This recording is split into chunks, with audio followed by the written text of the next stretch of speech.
Hello students, welcome to the online classes of Sardar Vallabhbhai Patel English Medium School Yaval. Myself Trupti Pankaj Pawar, and we are going to learn standard 5th subject English by Bharati's unit number 4 chapter number 32 Helen Keller.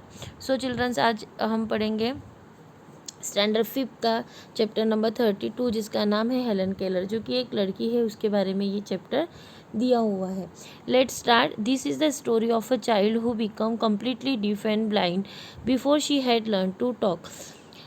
तो ये जो कहानी है एक ऐसी बच्ची के बारे में है जो कि कम्प्लीटली डीफ एंड ब्लाइंड थी. वो पूरी तरह से क्या थी, जो सुन नहीं सकती थी और अंधी थी या देख नहीं सकती थी. वो कुछ सीखने के पहले ही अंधी और बहरी हो चुकी थी. Because of her his own courage and also that of her wonderful teacher she learn to talk and write. तो उसे अच्छा इनकरेज मिलता है उसके टीचर के द्वारा, जिससे कि वो सीखती है चीज़ों को, बोलना सीखती है और लिखना भी सीखती है. She was able to go to school and to college and to live a full and happy life. तो वह क्या करती है, स्कूल जाती है. डीफ एंड ब्लाइंड होने के बाद भी वो स्कूल जाती है, कॉलेज जाती है and live a full and happy life. और वो अपनी जीवन जो होता है बहुत खुशी से लाइफ को एक्सपेंड करती है. Helen was born in 1880. तो हेलन जो है उसका जन्म 1880 में हुआ था in a small town in the southern USA में. तो यूएसए में हुआ था. At 18 months when she was beginning to talk she suddenly became terribly ill and very nearly died. When she recovered she was completely deaf and blind.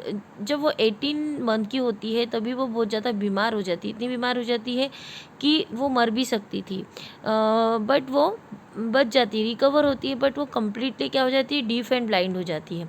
It is very difficult for a deaf child to learn to talk. तो ये बहुत ही ज़्यादा difficult होता है किसी deaf and blind child के लिए कुछ सीखना या कुछ बोलना. Most babies learn by hearing other people talking. तो बहुत से जो बच्चे होते हैं, बेबी होते हैं, वो दूसरों को बोलते हुए बातों को सुनते हैं. जैसे आपने सुना होगा कि छोटे बच्चे मम्मा पापा ये दूसरों का बोल कर देख कर ही सीखते हैं. But the deaf child can not here any one, so how can she know that talking sound like. अगर कोई डीफ बच्चा है, अगर वो किसी को सुन ही नहीं पा रहा है, तो वो किस तरह से बातों को बोल पाएगा, उसे समझ पाएगा. Many deaf people learn to lip read any they become very clever at understanding the what other people are saying by watching them. और जो अदर डीप बच्चे होते हैं वो दूसरे को सामने अगर कोई व्यक्ति होता है तो उसे देख कर उसके लिप्स क्या बोल रहे हैं, तो बहुत ही जल्दी उसके लिप्स को लिप जो होते हैं वो जब लिप्स को देखकर वो समझ जाते हैं, अंडरस्टैंड हो जाते हैं कि वो क्या बोल रहे हैं. But Helen could not see. पर हेलन तो देख ही नहीं सकती थी. What other people were doing. तो अदर पीपल क्या कर रहे हैं. She remembered a few word she had know before she was ill. बीमार होने से पहले उसे कुछ थोड़े बहुत जो वर्ड थे वो रिमेंबर थे, याद थे. For instance she went on calling water wawa but she had to make sign for most thing. तो वो क्या करती थी, उसको पता था कि पानी को क्या होते हैं, वाटर बोलते हैं. तो वाटर क्या है, वो बोल नहीं सकती थी, बट वाह करके उसे उसका साइन देती थी. बहुत सी चीज़ों के लिए वो साइन देती थी, बताती थी. She would shake her head for no and nod for yes. तो वो अपने सर को हिलाकर यस या नो का भी आंसर देती थी. A pull meant come and a push go, but of course she had say very little like this and she depended entirely on other people. तो वो बहुत से शब्दों के लिए जिसे come and push, come pull meant पुल करती थी किसी भी चीज़ों को, मतलब कम होता था. पुश करती थी तो गो होता था.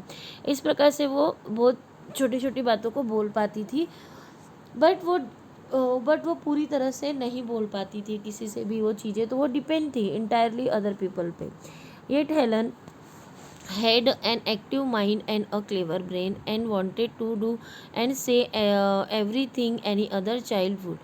बट हेलन जो थी वो बहुत ज़्यादा क्लेवर थी. एक्टिव माइंड था उसका ब्रेन अच्छा था, क्लेवर ब्रेन था, और वो चाहती थी कि वो अदर चाइल्ड के जैसे बोल सके. She use to get in to terrible temper when she could not explain what she meant or understand what other wanted.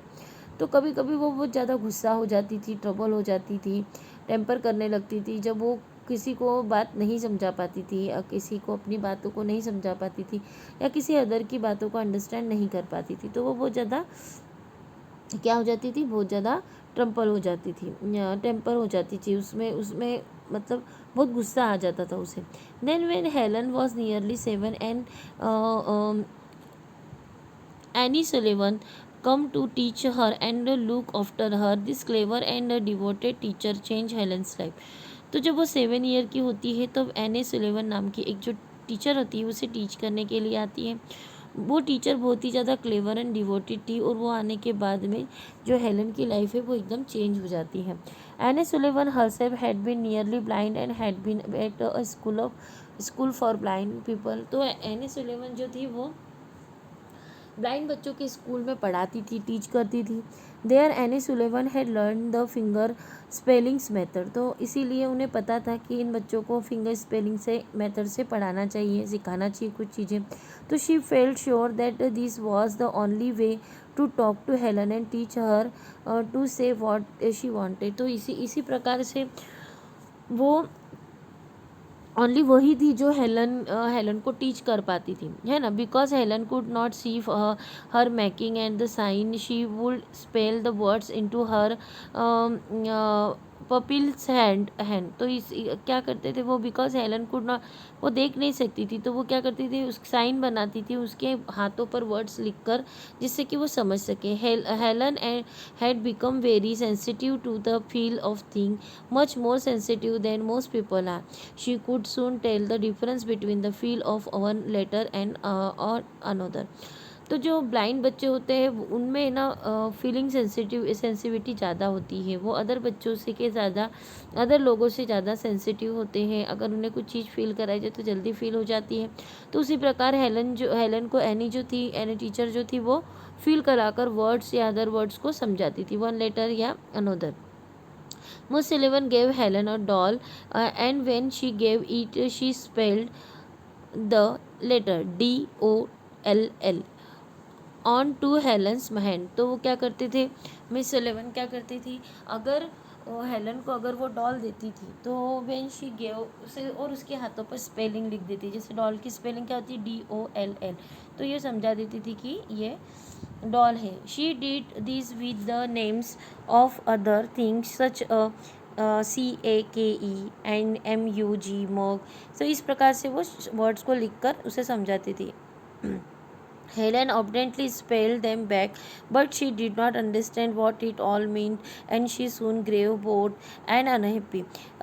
कभी कभी वो शब्दों को समझ लेती थी पर बाद में वो उन शब्दों को अंडरस्टैंड होने लगी। बाद में इस मेथड की वजह से और इन शब्दों को समझने की वजह से वो बोर एंड अनहैप्पी होने लगी। She would not try any more the end poor Annie Sullivan did not know what to do next. तो इसकी वजह से क्या होता था कि जो एनी सुलेवन थी वो नहीं सिखा पा रही थी उसको। अगर बच्चा ही बोर होने लगे तो वो किस प्रकार से सिखाएगी। Then one day Miss Sullivan took Helen outside to the water pump.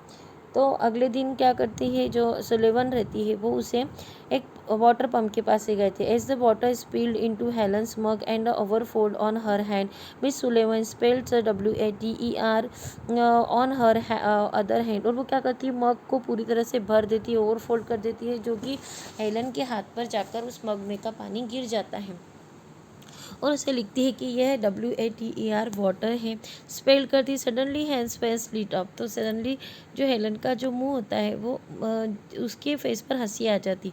She understood that the water was the name of this cold wet stuff and it come to her in a flash that everything has a name. तो उसी प्रकार से वो understand हो जाती कि ये पानी है, कोल्ड ठंडा पानी जो उसके हाथों पर आ रहा है, फ्लैश हो रहा है। ठीक है, तो इस प्रकार से उसके नेम्स को वो बहुत अच्छे से समझ लेती है।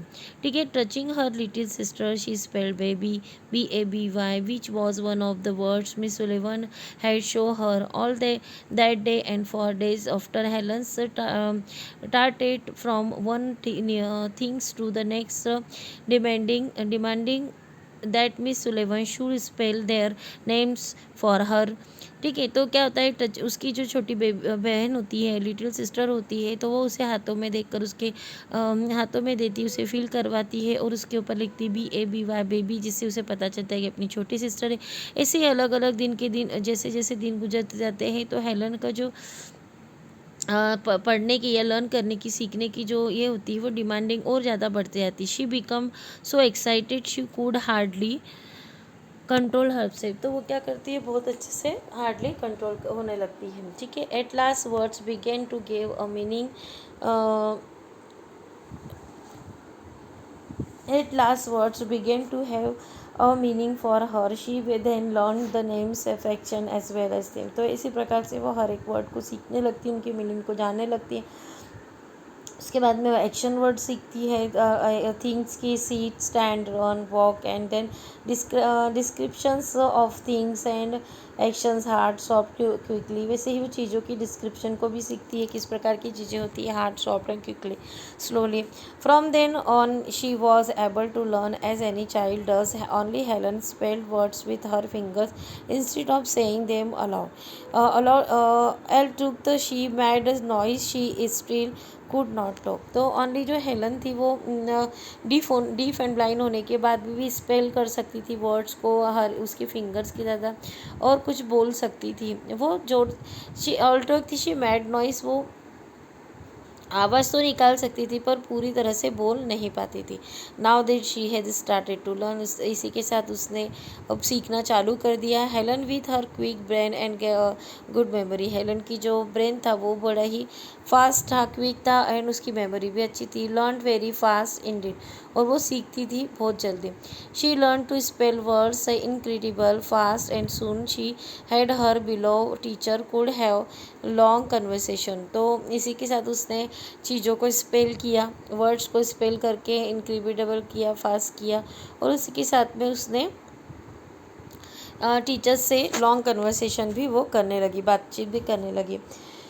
Wherever they went, Miss Sullivan described things to her and told her that people were saying। इसी प्रकार मिस सुलेवन थी, उसने डिस्क्राइब किया चीज़ों को कि उसे बोलना सिखाया। टोल्ड पीपल देर से, उसे बताया कि पीपल क्या कैसे कहते हैं, कैसे बोलते हैं। Helen soon learn to write on special frame with reeds to keep the line straight. तो हेलन थी वो स्पेशल जो उनकी फ्रेम होती है उसके ऊपर लिखना सीख गई स्ट्रेट लाइन पर। And later the learn to type, और उसी प्रकार उसे टाइप करना भी सीख गई लेटर्स को। She began to read Braille books. तो वो अब वह रीड भी करनी, जो ब्रेली बुक्स होते हैं, बाइंड लोगों की जो बुक्स होती है उसमें डॉट्स होते हैं, अलग ही प्रकार की होती, तो उसे वो अब पढ़ना भी उसने शुरुआत कर दी थी। ठीक है, सीखने लगी थी। The next things was to learn to talk aloud. For this she had a special teacher who talked her how to move her lips and tongue. अब इसी प्रकार से वो सीखने लगी थी उस अलग स्पेशल टीचर्स के द्वारा बोलना, मूव करना, उसके होठों को उसके टंग के द्वारा वो समझ लेती थी। Helen quickly learn to talk also and to listen to people speaking by putting her sensitive fingers और their lips and throat। तो इसी प्रकार से वो सामने का व्यक्ति जो है वो क्या बोल रहा है, उसी प्रकार से वो अपने फिंगर्स को उसके लिप्स पर या थ्रोट पर रखकर वो सीख लेती थी या जान जाती थी। This mean that she could talk with people she who did not know the finger spelling method so long along spoke distinctly. तो इसी प्रकार से वो धीरे धीरे वो बोलना लोगों से सीखने लगे। Did not know the finger spelling method. अब वो फिंगर स्पेलिंग मेथड को नहीं यूज़ करती थी बल्कि स्पोक करती थी, बातें करती थी। उसके वजह से फिंगर्स को लिप्स के द्वारा लिप्स पर फिंगर्स को रख के वो समझ जाती थी। All this way hard work needing endless patience by both people and teachers and long practice. तो ये सब चीज़ें थी बहुत हार्ड वर्क से। उसके बाद में पेशेंस रखें, है ना, बहुत टीचर्स और जो स्टूडेंट होता है उन दोनों को में हार्ड वर्क होना चाहिए, पेशेंस होना चाहिए। टीचर लॉन्ग प्रैक्टिस से ये सीख पाते हैं। In time she could talk, read and write and even learn to speak French and German. तो इसी प्रकार उसने सीखते सीखते वो बात करना, पढ़ना और लिखना इवनली सीखने लगी, टू लर्न स्पीक, और वो फ्रेंच और जर्मन भी सीखने लगी थी। Now Helen was the determined to go to university and take a degree. वैसे वो उसने यूनिवर्सिटी से डिग्री प्राप्त की। When she was 20 she has set for the entrance examination of Radcliffe College. उसे रेडिकलाइफ कॉलेज से उसने इंट्रांस पास की एग्जामिनेशन में, जब वो 20 ईयर्स की थी। ठीक है, one of the best college in America, ये जो कॉलेज था red Radcliffe college, वो था अमेरिका सबसे बेस्ट कॉलेज था। The papers were set in Braille, और उसके पेपर जो थे वो ब्रेली लिपि में लिखे गए थे। And she type her answer, और उसके आंसर को वो टाइप करती थी। Of course she could not read what she had Yet she had written, she had to take a chance that she had made to no mistake. She had no difficulty in passing an examination and entering dedications. तो इसी प्रकार से करते करते उसने अपनी जो entrance exam थी वो पास की। ठीक है, Miss Sullivan was with Helen's all throughout her time at the university. In the end, this girl who at 7 had lived in a dark world, unable to hear or speak, won high university honors. ठीक है, miss Sullivan थी, उसने उसे Helen को all examination में हर university में उसका साथ दिया, उसके साथ में थी। एंड द एंड तक this girls who at 7 had lived in a dark world, उसने 7 साल अपने जो वर्ल्ड थे, जब तक उसे ये टीचर नहीं मिली थी मिस सुलेवन, तब तक उसने अपने ये घर अंधेरे में बिताए। अनेबल टू हियर और स्पीक, और वो बिना बोले और बिना सुने रही। वॉन हाई यूनिवर्सिटी ऑनर्स, और आज वो बड़ी यूनिवर्सिटी के ऑनर्स थे। Throughout her life she helped other blind people to find courage, उसी प्रकार से उसने अदर जो ब्लाइंड थे, ब्लाइंड बच्चे थे, पीपल थे, लोग थे, उसकी हेल्प की, उन्हें करेज किया, अपने द्वारा इंस्पायर किया। She travelled all over the world inspiring every one by her example, वो अपने खुद के एग्जाम्पल से वर्ल्ड में सभी ट्रेवल करके इंस्पायर करती थी। Helen Keller lived to a ripe and old age of 88, she passed away in 1968। तो हेलन केलर थी, उसने अपनी बहुत ही अच्छी ज़िंदगी बिताई, वो 88 साल की रही, और शी पास्ड अवे इन 1968। तो इसी के साथ में जो चिल्ड्रंस आपका हेलन केलर जो चैप्टर था वो यहाँ पे फिनिश होता है। So childrens, good bye, take care and thank you.